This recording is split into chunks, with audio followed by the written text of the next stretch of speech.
iglesia soy, y tú también. En el bautismo renacimos a una vida singular, y al confirmar hoy nuestra fe, lo proclamamos compartiendo el mismo pan.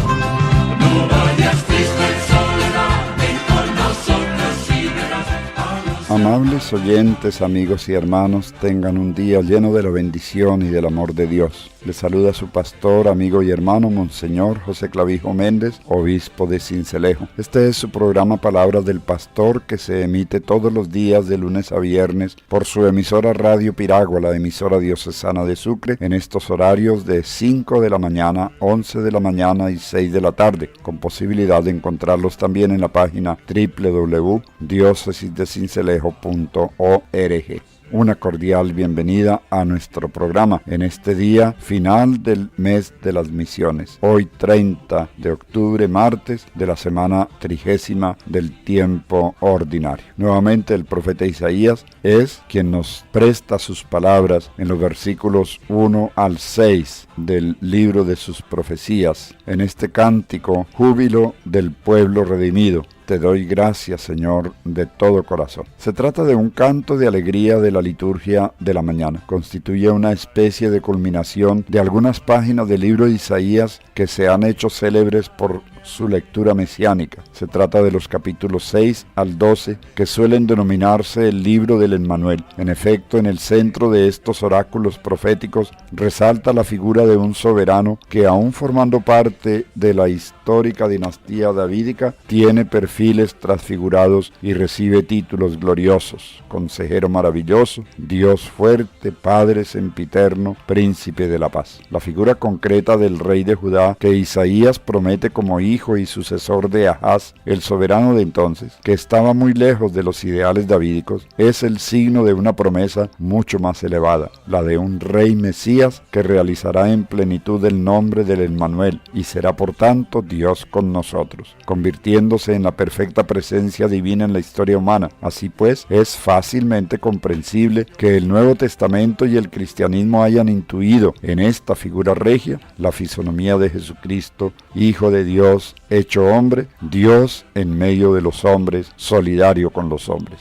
Consideran los estudiosos que este himno, tanto por su calidad literaria como por su tono general, es una composición posterior al profeta. Casi es una cita, un texto de estilo sálmico, elaborado para uso litúrgico, que se incrusta en este punto para servir de inclusión del libro del Emmanuel. En efecto, evoca algunos temas referentes a él: la salvación, la confianza, la alegría, la acción divina, la presencia entre el pueblo, expresión que indica tanto la trascendente santidad de Dios como su cercanía amorosa y activa con la que el pueblo de Israel puede contar. El orante cantor es una persona que ha vivido una experiencia amarga, sentida como un acto de juicio divino, pero ahora la prueba ya ha pasado, la purificación se ha producido, la cólera de Dios ha dado paso a la sonrisa y a la disponibilidad para salvar y consolar. Las dos estrofas del himno marcan casi dos momentos. En el primero, dirás aquel día, domina la palabra salvación repetida 3 veces y aplicada al Señor.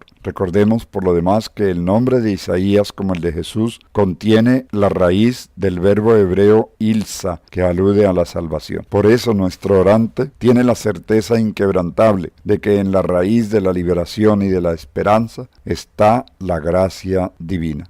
La salvación dada por Dios, capaz de suscitar alegría y la confianza incluso en el día oscuro de la prueba, se presenta con la imagen del agua. Sacaréis aguas con gozo de las fuentes de la salvación. Pensamiento que nos dirige espontáneamente a otra escena del Evangelio, la de aquella mujer samaritana a la que Jesús le ofrece la posibilidad de encontrar dentro de ella misma una fuente de agua que salta para la vida eterna. San Cirilo de Alejandría comenta de modo sugestivo este pasaje. Jesús llama agua viva al don vivificante del Espíritu, por medio del cual solo la humanidad, aunque abandonada completamente como los troncos en los montes, seca y privada por las insidias del diablo de toda especie de virtud, es restituida a la antigua belleza de la naturaleza. El Salvador llama agua a la gracia del Espíritu Santo, y aquel que participa del Espíritu tendrá dentro de sí mismo las fuentes de la enseñanza y la sabiduría divina, de forma que ya no tendrá necesidad de ir a otras fuentes y podrá exhortar a quienes tengan sed de la palabra de Dios. Comentario de San Cirilo al Evangelio de San Juan. Por desgracia, la humanidad con frecuencia abandona esta fuente que sacia a todo el ser de la persona, como afirma con amargura el profeta Jeremías. Me abandonaron a mí manantial de aguas vivas para hacerse cisternas agrietadas que no retienen el agua. También Isaías, pocas páginas antes, había exaltado las aguas de Siloé que corren mansamente, símbolo del Señor presente en medio de Sión, símbolo de aquellas impetuosas aguas del río Éufrates, impetuosas y copiosas. La segunda estrofa comienza con otra invitación, pero en futuro. Aquel día diréis. Es una llamada continua a la alabanza gozosa en honor del Señor. Se multiplican los imperativos para cantar. Dad gracias, invocad, contad, proclamad, tañed, anunciad, gritad. En el centro de la alabanza hay una única profesión de fe en Dios Salvador que actúa en la historia y está al lado de su criatura compartiendo sus vicisitudes. El Señor hizo proezas. Qué grande es en medio de ti el Santo de Israel. Esta profesión de fe tiene también una función misionera. Contad a los pueblos sus hazañas, anunciadlas a toda la tierra.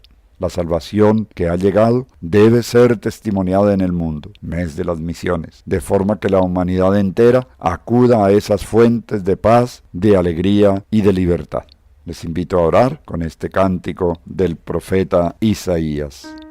Te doy gracias, Señor, porque estabas airado contra mí, pero has cesado tu ira y me has consolado. Él es mi Dios y Salvador. Confiaré y no temeré, porque mi fuerza y mi poder es el Señor. Él fue mi salvación, y sacaréis aguas con gozo de las fuentes de la salvación. Aquel día diréis, dad gracias al Señor, invocad su nombre.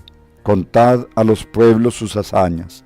Proclamad que su nombre es excelso.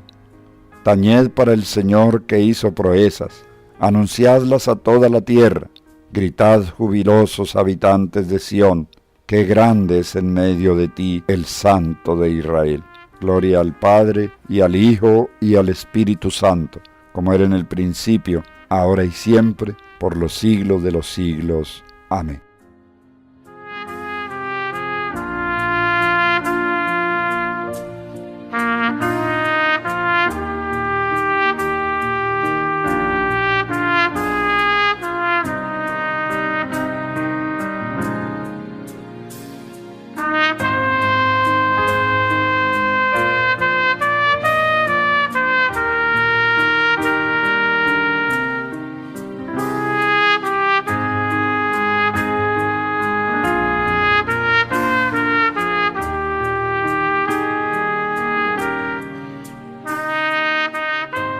El misterio del hombre. Nos habíamos ya asomado con las preguntas que nos plantea el Papa San Juan Pablo II en su carta Fides et Ratio, preguntas que el hombre se hace sobre sí mismo y que en algún momento de su vida, ojalá cuando todavía es joven, lo acosan y lo obligan a buscar la respuesta. Y en estas preguntas encuentra el hombre la clave misma de su existencia. Quien no encuentra la respuesta, no encuentra el sentido de su vida. Los primeros encuentros evangelizadores tendrán que ser una ayuda en este sentido. Para que el hombre se acerque al hombre que lo salva, necesita conocerse a sí mismo. Y nuestro trabajo preevangelizador, es decir, nuestro trabajo preparatorio para el encuentro del hombre con el hombre que le da sentido, que es Cristo, nuestro esfuerzo será que el hombre profundice sobre el misterio del hombre. Si por alguna circunstancia este encuentro reviste un carácter más bien formal, una reunión del grupo en una sala con posibilidad de preparar un ambiente, pues conviene recordar que ante todo conviene la sencillez y el decoro, que el lugar del encuentro parezca una sala de familia con sillas cómodas, con algunos cuadros no rebuscados para la ocasión, sino una decoración que parezca lo más natural posible, pero que sin embargo tenga una mano discreta, una ambientación que ayude al tema que se va a desarrollar.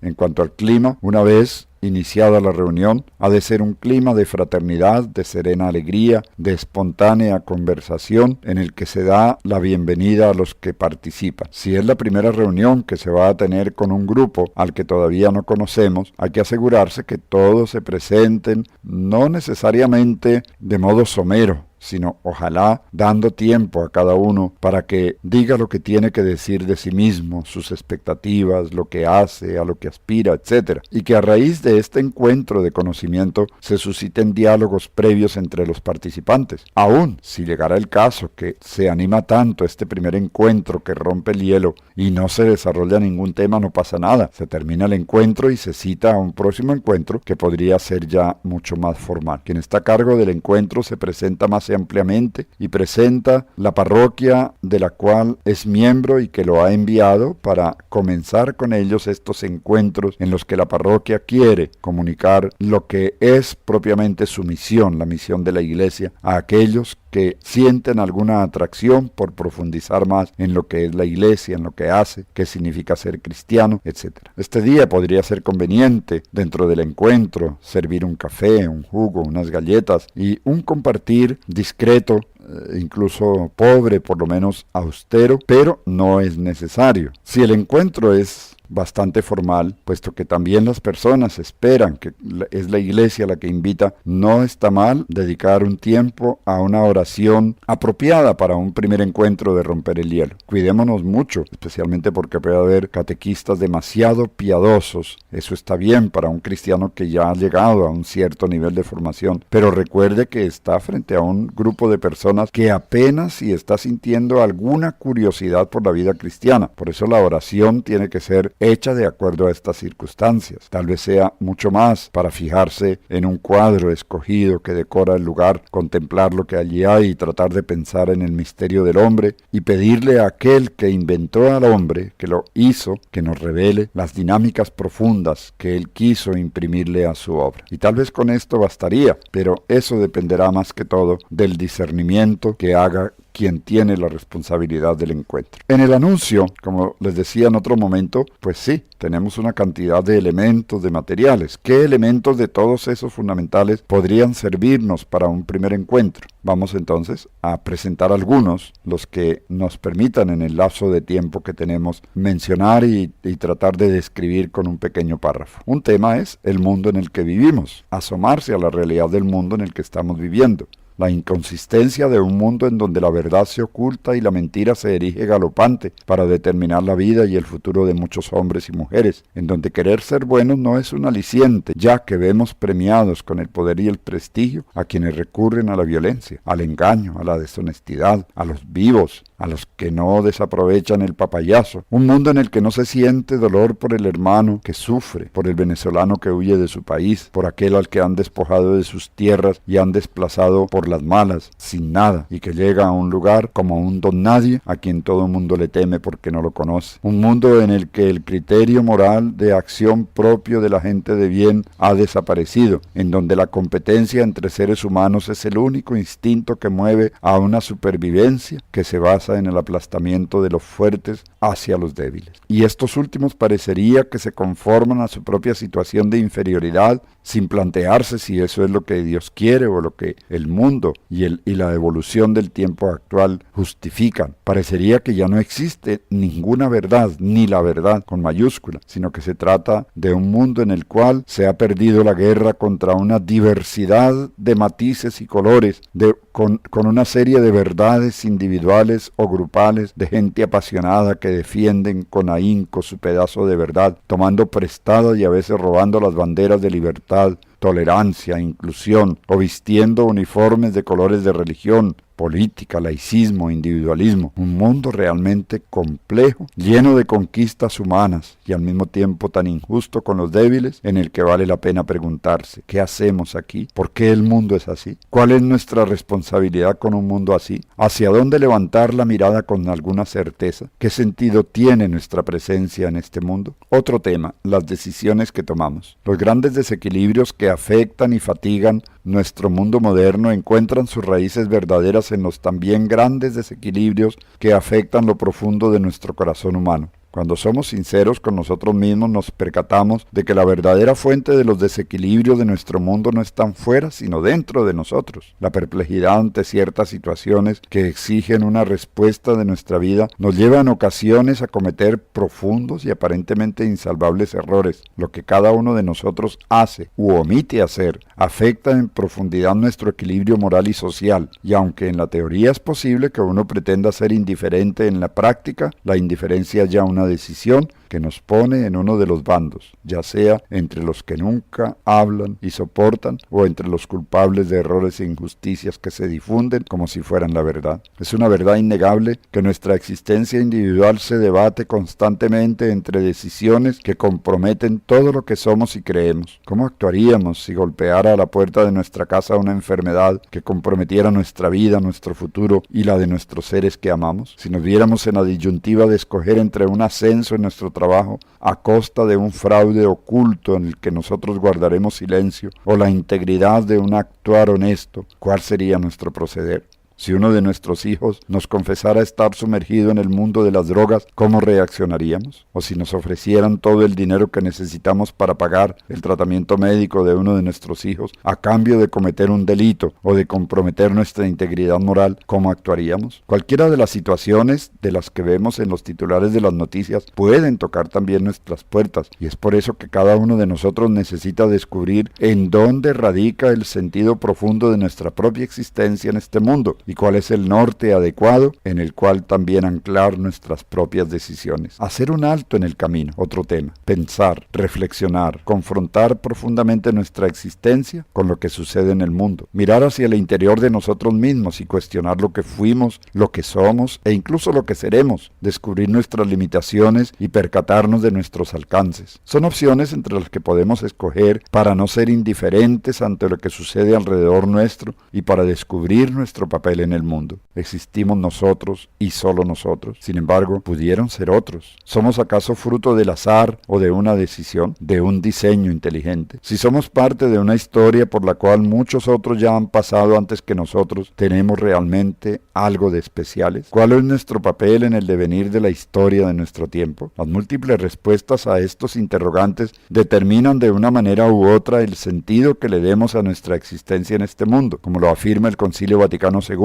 nuestro mundo lleno de interrogantes también se presenta a nuestros ojos como una gran vitrina en la que podemos escoger entre los distintos sentidos que le podemos dar a nuestra existencia. Dice en efecto el Concilio Vaticano II en la Gaudium et Spes. El catequista debería leer estos números de la Gaudium Spes para tener elementos para dar a su diálogo. Recordemos que aunque aquí se presente como un monólogo, esto tiene que ser tema de una conversación que nosotros mismos, con la metodología más adecuada, debemos lograr que sea muy animado, muy debatido, en el que más bien tengamos que mirar el reloj a un cierto momento y decir, bueno, hay que parar, esto está muy animado, pero hay que parar porque el tiempo disponible de todos se nos ha agotado. Y si resulta tan animado y que quedan cosas importantes pendientes, pues ahí es donde está nuestra habilidad para decir, bueno, continuamos con este tema en un próximo encuentro, porque como decía, no tienen que ser necesariamente 4. Dice el Concilio Vaticano II, Gaudium et Spes número 10. Son muchísimos los que, tarados en su vida por el materialismo práctico, no quieren saber nada de la clara percepción de este dramático estado, o bien, oprimidos por la miseria, no tienen tiempo para ponerse a considerarlo. Otros esperan del solo esfuerzo humano la verdadera y plena liberación de la humanidad y abrigan el convencimiento de que el futuro del hombre sobre la tierra saciará plenamente todos sus deseos. Y no faltan, por otra parte, quienes desesperando del poder dar a la vida un sentido exacto, alaban la insolencia de quienes piensan que la existencia carece de toda significación propia y se esfuerzan por darle un sentido puramente subjetivo. Nosotros en este grupo, ¿en qué bando nos ubicamos? Parecería a primera vista que la oferta es muy limitada y sin embargo, muy en el fondo tenemos la certeza de que no es así. Como seres humanos nos damos cuenta de que siempre deseamos algo más, que cuando hemos llegado a una meta, nos proponemos otra, porque esa es nuestra naturaleza, siempre catapultados a algo más. En la búsqueda de la felicidad nos damos cuenta que nuestro corazón aspira siempre, y no con total claridad, a ir más allá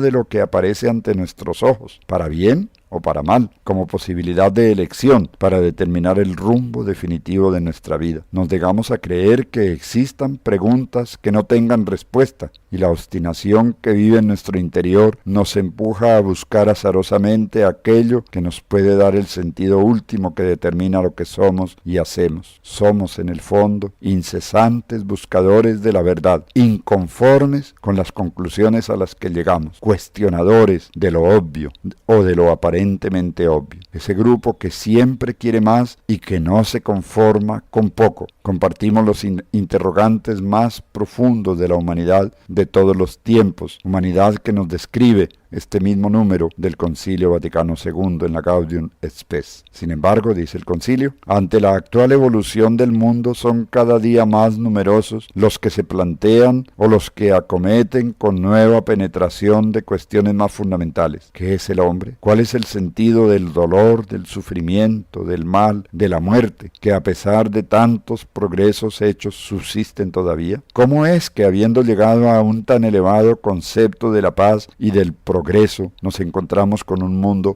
en el que hay tantas guerras, tantas injusticias, tanta violencia, tantas personas sometidas a esclavitudes de uno y otro tipo por otras personas que pretenden dominar, tener en sus manos el poder o el dominio? ¿Qué valor tienen las victorias de un grupo logradas a tan caro precio sobre otro grupo? ¿Qué puede dar el hombre a la sociedad? ¿Qué puede esperar el hombre de la sociedad? Y la pregunta que podríamos llamar del millón, la pregunta que está al fondo de todas las preguntas: ¿qué hay más allá de nuestra existencia? ¿Hay algo más allá de nuestra vida temporal? Tantas aspiraciones, tantos anhelos, tantos deseos de superarnos, de ir siempre más allá, de tener más, terminan de pronto interrumpidas abruptamente con la muerte, y hasta ahí llegamos. ¿O habrá algo después de la muerte? ¿Cómo será eso que hay después de la muerte si admitimos que de pronto lo hay? ¿Qué dicen los que se asoman a ese más allá, a esa trascendencia de lo inmanente, a ese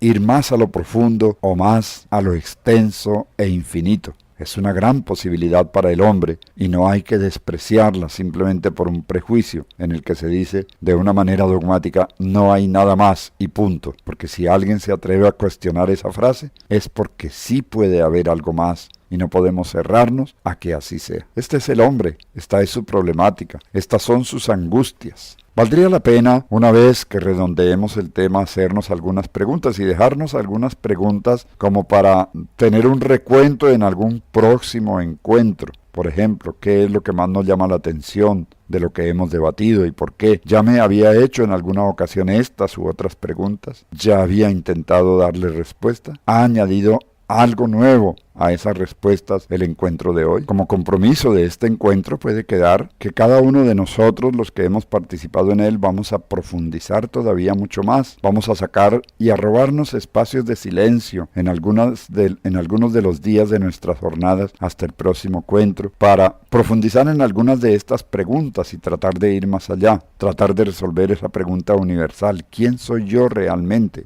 ¿Me conozco realmente? ¿Sé quién soy? ¿Sé de qué soy capaz? ¿Cuáles son mis valores, aquellos que me identifican como yo soy? ¿Cuáles son los contravalores que hay en mi vida? ¿Qué es lo que yo debería cambiar en mi vida con más urgencia, de acuerdo con las respuestas que yo mismo he elaborado durante el encuentro o que otros me han ayudado a elaborar? ¿De dónde vengo y para dónde voy? ¿Cuál será entonces el sentido más profundo de mi vida y de mi actuación en este mundo? ¿Me atrevo ya a dar alguna respuesta? Si hay un próximo encuentro, sería interesante comenzar por compartir el fruto de nuestra reflexión.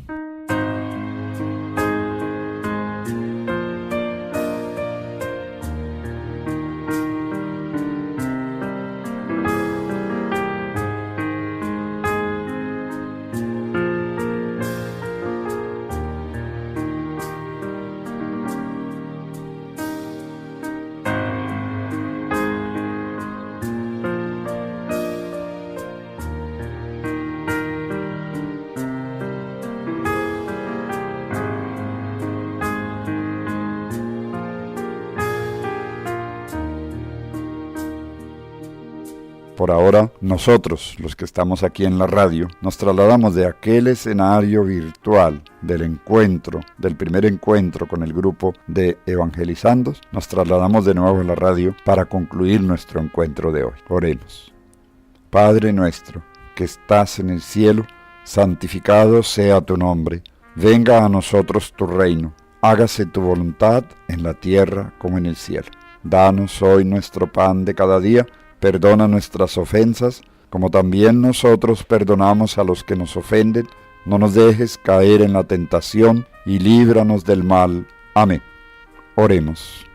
Señor Jesucristo, luz verdadera que alumbras a todo hombre y le muestras el camino de la salvación, concédenos la abundancia de tu fuerza, para que preparemos delante de ti caminos de justicia y de paz. Tú que vives y reinas con el Padre en la unidad del Espíritu Santo, y eres Dios por los siglos de los siglos. Amén. Muchísimas gracias, queridos hermanos. No nos olvidemos orar por las misiones. Estamos terminando el mes de octubre. No nos olvidemos de organizarnos para, ojalá, salir nosotros ya con una mejor preparación a encontrar personas con las cuales debatimos estos temas de primer anuncio. Y ojalá encontrarnos después con nuestra comunidad para compartir los resultados de ese encuentro. Entre tanto, que Dios los bendiga, bendiga a sus familias, bendiga a su comunidad, bendiga sus trabajos, sus propósitos, sus planes y sus metas. En el nombre del Padre, y del Hijo, y del Espíritu Santo. Amén.